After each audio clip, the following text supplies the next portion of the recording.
আসসালামু আলাইকুম। নতুন আরও একটি ভিডিওতে আমি মুক্তা আছি আপনাদের সাথে।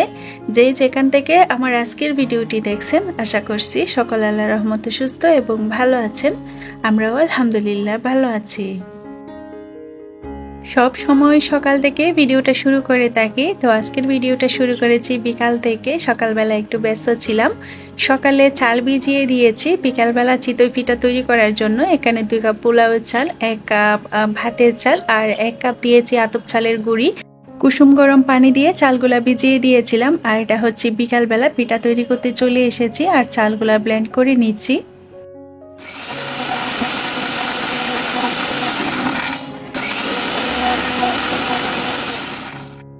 এই প্রথমবার চাল ভিজিয়ে ব্লেন্ড করে তারপর চিতই পিঠা তৈরি করতে এসেছি। একটু ভিতরে ভয় কাজ করছিল, ভিডিও শুরু করেছি আবার পিঠাগুলো পারফেক্ট হয় কিনা। তো আলহামদুলিল্লাহ এত সুন্দর পিঠাগুলো হয়েছে, আমি তো দেখে অবাক হয়ে গিয়েছি। আর এখানে সব কিছু ভালোভাবে ব্লেন্ড করে নিয়েছি, এক্সট্রা আর কোনো পানি দেওয়া লাগেনি। যে পানিটা ভিজিয়ে রেখেছিলাম সে পানিটা হয়ে গিয়েছে। আর এখানে স্বাদ মতো লবণ অ্যাড করে ভালোভাবে মিশিয়ে নিব কিছুক্ষণ। বেশ অনেক দিন পর চিতই পিঠা তৈরি করতে এসেছি। আর সব সময় আগে আতপ চালের গুঁড়ি দিয়ে তৈরি করে নিতাম। আর এখন যেহেতু হালকা পাতলা শীত পড়ছে, তো ভাবছি আজকে একটু দুধ চিতই পিঠা তৈরি করে নিই। আর শীতকালে দুধ চিতই পিঠাটা খেতে আমার ভীষণ ভালো লাগে। আর এখানে কড়াই বসিয়ে দিয়েছি, লোহার কড়াই। কড়াইটা একদিকে ফুটো হয়ে গিয়েছে, ওটা কেনার সময় হয়তো দেখে কিনতে পারিনি। তো এরপরও কিন্তু খুব সুন্দর পিঠাগুলো হয়। আর খুবই ছোট কিউট একটা লোহার কড়াই, এটাতে শুধু আমি চিতই পিঠাগুলো তৈরি করে থাকি প্রতি বছর শীতের মধ্যে। এখানে চিতই পিঠার ব্যাটারটা বেশি পাতলাও করিনি, আবার অতিরিক্ত ঘনও রাখিনি, মিডিয়াম একটা ব্যাটার তৈরি করে নিয়েছি। আর এভাবে এক একটা পিঠা 1 মিনিট করে সবগুলা পিঠা তৈরি করে নিব। আর সবগুলা পিঠা অসংখ্য ছিদ্র হয়েছে আর নিচের সাইডটা একটু মুসমুসেও হয়েছে। আপনি যদি এই পর্যন্ত আমার ভিডিওর সাথে থেকে থাকেন আর আমার আজকের ভিডিওটি দেখতে দেখতে যদি কোথাও কোনো অংশ ভালো লেগে যায়, তো প্লিজ একটি লাইক করতে ভুলবেন না। আর আপনি যদি এই ধরনের লাইফস্টাইল ভিডিও আরও দেখতে চান, চাইলে আমার চ্যানেলটি সাবস্ক্রাইব করে পাশে থাকা অল অপশনটি প্রেস করে রাখতে পারেন। কাজগুলো যদি আপনি অলরেডি করে থেকে থাকেন, তো আপনাকে জানাই অসংখ্য ধন্যবাদ। নর্মালি আমি এমনিতে পিঠা খেতে তেমন একটা পছন্দ করি না, তবে শীতকালে কিছু কিছু পিঠা আছে অনেক বেশি ভালো লাগে। তার মধ্যে দুধ চিতই পিঠা, পাটিসাপটা পিঠা, আবার যে তালের একটা কেক তৈরি করা হয় তালের সিজনে, সেই পিঠাটাও কিন্তু অনেক বেশি ভালো লাগে। তবে আমার পছন্দের পিঠাগুলো সবসময় আমি নিজে তৈরি করে খেয়ে থাকি। আর এদিকে দুধ নামিয়ে রেখেছিলাম, লিকুইড প্যাকেট দুধটা। তো এখানে 1 লিটার দুধ আছে, তো আরও কিছু দুধ এক্সট্রা জাল করা ছিল, ওগুলো আমি অ্যাড করে দিয়েছিলাম। আর সবগুলো দুধ জাল করে নিব, চিনি মিশিয়ে নিব, 2টা এলাচ ফেটে দিব, আর হালকা একটু লবণও দিয়েছি, নারকেল কোড়া দিব। এই সব কিছু দিয়ে দুধটা ভালোভাবে জাল করে এক সাইডে রেখে দিব। যারা বাচ্চা লালন পালন করে সংসারের কাজকর্মগুলা করে, তারা কিন্তু কখনোই বলতে পারবে না যে সংসারের কাজগুলা করে নিতে অনেক বেশি সহজ, হার্ড ওয়ার্ক করতে হয় না। তবে হ্যাঁ, সংসারের কাজগুলা যদি ভালো লাগা থেকে করা হয়, আবার যদি একটু বুদ্ধি কাটিয়ে হার্ড ওয়ার্ক থেকে একটু স্মার্ট ওয়ার্কে পরিণত করে কাজগুলা করে নিতে পারি, তাহলে কিন্তু অনেকটা সহজ মনে হয়। আর কাজেই তো জীবন, কাজের মধ্যে মানুষ আসল আনন্দটা খুঁজে পায়। অনেকেই আমাকে বলেন আমার ভিডিও দেখে, আপু তুমি ছোট বাচ্চা নিয়ে অনেক পরিশ্রম করো, গুছিয়ে সব কাজ করে নাও। আমার কাজগুলো যে হার্ড ওয়ার্ক হয় না তা কিন্তু নয়, তবে আমি কাজগুলোকে স্মার্ট ওয়ার্ক করে করার চেষ্টা করি। সব কিছু গুছিয়ে পরিপাটি করে সব সময় রাখলে কিন্তু যে কোনো কাজ আপনার করতে বিরক্তও লাগবে না, আবার খুব সহজে কিন্তু অনেকটা সময় লাগলেও সেটা কষ্টর মনে হবে না। সংসারের কাজগুলো করি বলে আমি দিন শেষে প্রকৃত আনন্দটা খুঁজে পাই। সেটা কিভাবে সেটাও বলছি। এই যে ধরুন, আপনি সকাল থেকে দুপুর পর্যন্ত অনেকটা কাজ করে নিয়েছেন সংসারে, যেমন ঘর ক্লিনিংয়ের কাজ একটা থাকে, আবার সকালে নাস্তা তৈরি করা, রান্না বান্না করা, সময় মতো বাচ্চাকে স্কুলে দিয়ে আসা, নিয়ে আসা। অনেকে আছেন দিয়ে আসে বা নিয়ে আসে, আমি তো আর সেটা করি না, আমার বাচ্চারা ভ্যানে যায়। তো যাই হোক, একটা সময় কিন্তু দিয়ে আসতাম আবার নিয়েও আসতাম, সময়ের মধ্যে রান্নাবান্না শেষ করতে হতো। তখন অনেক বেশি পরিশ্রম হয়ে যেত, আমি এমনটা ছিল যে অসুস্থ হয়ে পড়েছি। তারপর থেকে আমি তাদেরকে ভ্যানে দিয়ে দিয়েছি। একটা সংসারে বেশিরভাগ কাজই থাকে সকাল থেকে দুপুর পর্যন্ত। তো ধরুন একটানা আপনি সকাল থেকে দুপুর পর্যন্ত কাজগুলো সব করে নিলেন, তারপর আপনি যখন দুপুরে শাওয়ার করে নামাজ করে টেবিলে খেতে আসবেন, সবাইকে নিয়ে হোক বা একা একা হোক, যাই রান্না করুন না কেন অনেক তৃপ্তি সহকারে কিন্তু আপনার খাওয়াটা হবে, এতে বেশি ভালো লাগবে আপনার নিজের কাছে। এরপর আপনি যখন আপনার সেই পরিপাটি করে রাখা ব্যাগটার মধ্যে দুপুরে একটু রেস্ট নিতে যাবেন, তখন অন্যরকম একটা ভালো লাগা ফিল হবে, যেটা আপনি সারাদিন শুয়ে বসে বা অলস টাইম ফায়ার করে কখনোই ফিল করতে পারবেন না, যেটা আমি নিজের অভিজ্ঞতা থেকে বলছি। আর এই জন্যই আমি মনে করি কাজই আসলে মানুষের জীবন, কাজের মধ্যে মানুষ প্রকৃত আনন্দটা খুঁজে পায়। এদিকে সবগুলা পিঠা তৈরি করে নিয়েছি, সন্ধ্যার নাস্তাটাও করে নিয়েছি। আর বাকি যে পিঠাগুলা ছিল সবগুলা দুধে ভিজিয়ে দিয়েছি, সারা রাত ভিজিয়ে রাখবো, আর সকালবেলা সেই পিঠাগুলা দিয়ে নাস্তা করে নিব। সন্ধ্যার নাস্তা শেষ করে কিছু বাজার ছিল সেগুলো গুছিয়ে নিয়েছি, বাচ্চাদের বিস্কিট এনেছিল সেগুলো রিফিল করে নিয়েছি, আবার কিছু ফল ছিল ফ্রিজে রাখা ছিল সেগুলো নামিয়েও নিচে রেখে দিয়েছি। এখন যেহেতু একটু ঠান্ডা পড়ছে তো ফ্রিজের ফলটা আর খাওয়া হবে না, নিচেই রেখে দিব।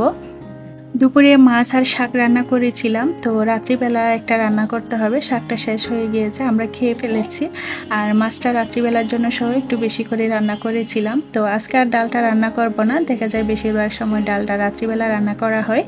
আর ফ্রিজে গিয়ে দেখি বেগুনের দখলে পুরো ফ্রিজটা আছে, এত বেগুন ফ্রিজে আমি নিজেও জানতাম না। লম্বা বেগুন আছে, আবার গুল বেগুনও আছে, তো 2 কেজি 2.5 কেজি মতো বেগুন পড়ে আছে।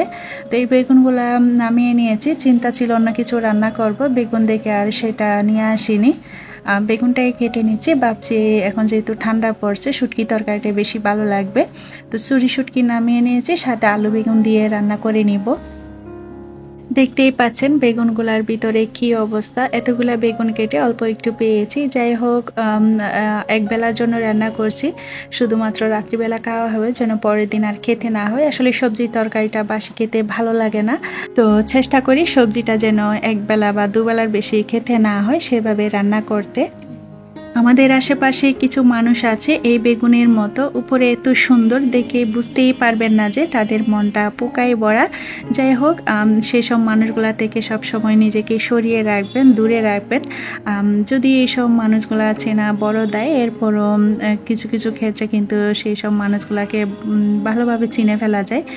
সেই মানুষগুলা থেকে সবসময় নিজেকে দূরে সরিয়ে রাখাই উত্তম।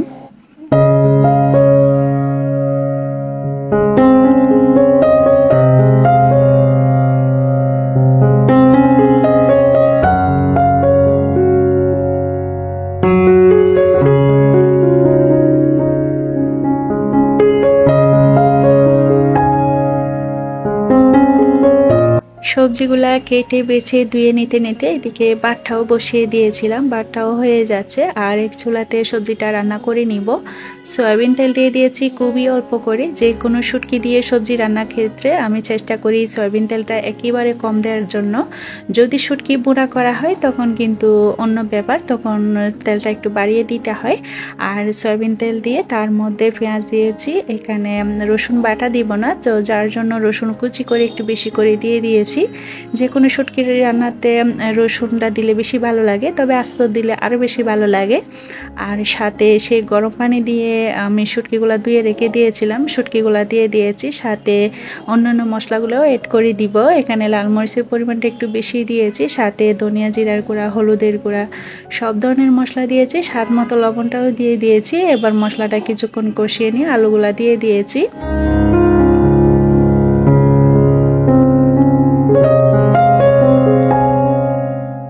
আলুটা যেহেতু একটু শক্ত আর বেগুনটা তাড়াতাড়ি সিদ্ধ হয়ে যাবে, তো আলুটা যেহেতু একটু বড় করে কেটেছি, তো সেক্ষেত্রে একটু পানি দিয়ে মশলার সাথে আলুটা সিদ্ধ করে নিয়েছি। মোটামুটি সিদ্ধ হয়ে যাওয়ার পর তারপর বেগুনটা দিয়ে দিয়েছি, আর বেগুন সহকারে আরও কিছুক্ষণ রান্না করে নিব। এরপর কিছুক্ষণ ঢাকা দিয়ে কষিয়ে তারপর 1 কাপ পরিমাণ জুলের পানি দিয়ে দিব। হালকা পাতলা একটু একটু ঝুল ঝুল হবে, বেশি বোনা টাইপের করব না। পুরোপুরি রান্নাটা হয়ে গেলে কিছুটা পরিমাণ ধনিয়া পাতা আর কাঁচামরিচ দিয়ে দিব।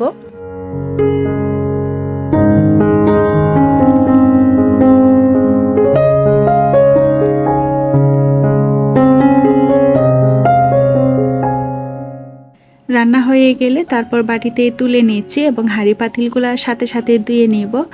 বিকালবেলা যে পিঠা তৈরি করেছিলাম এরপর কিন্তু সিম ভর্তি এক গাদা প্লেট বাটি বের হয়েছিল, সেগুলো ধুয়ে নিয়েছি। এরপর নাস্তার পর আরো একবার হয়েছিল, সেগুলো ধুয়ে নিয়েছি। রাত্রিবেলা রান্নার পর আরো একবার বের হয়েছে, তাও ধুয়ে নিয়েছি। এভাবে কিন্তু একটু পর পর ধোয়ার কাজটা চলতেই থাকে।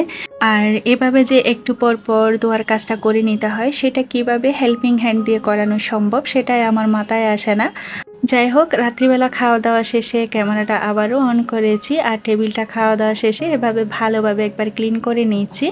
আর যে খাওয়া দাওয়া শেষে প্লেট বাটিগুলো বের হয়েছে সেগুলো সাথে সাথে ক্লিন করে রেখে দিব। দেখবো যে সকালবেলাটা খুব সুন্দর হবে। কিচেনে যখন ঢুকবো ঘুম থেকে উঠে ঘুম ঘুম চোখে, তখন কিন্তু মেজাজটা খুব ফুরফুরে থাকবে, খুব ভালো লাগবে কাজ করতে। সকালবেলা নাস্তাটা তৈরি করতে অনেক বেশি আনন্দ লাগবে। আপনারা আমাকে অনেকে জানান আপনাদের অনেকের কাছে যে কাজ করতে আলসেমি লাগে, কাজ করতে ভালো লাগে না, তারা আমার ভিডিওগুলো দেখে দৌড়ে চলে যান কাজ করতে, অনেক বেশি মোটিভেট হন। তখন কিন্তু আমার অনেক বেশি ভালো লাগে। আর এরকম সুন্দর সুন্দর কমেন্টগুলো কিন্তু আমি বারবার পড়তে থাকি। আর আপনাদের জন্য কিন্তু আমি সব কিছু ডিটেলসে শেয়ার করার চেষ্টা করি একটু একটু হলেও। তো রাত্রিবেলার সিনটাও আপনাদের জন্য রেখেছি। প্রতিদিন রাত্রিবেলা খাওয়া দাওয়া শেষে আমি এভাবে সব কিছু গুছিয়ে ধুয়ে মুছে ক্লিন করে তারপর কিন্তু ঘুমাতে যাই।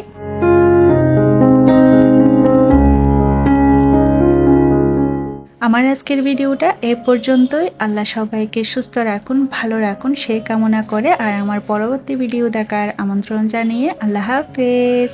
আসসালামু আলাইকুম।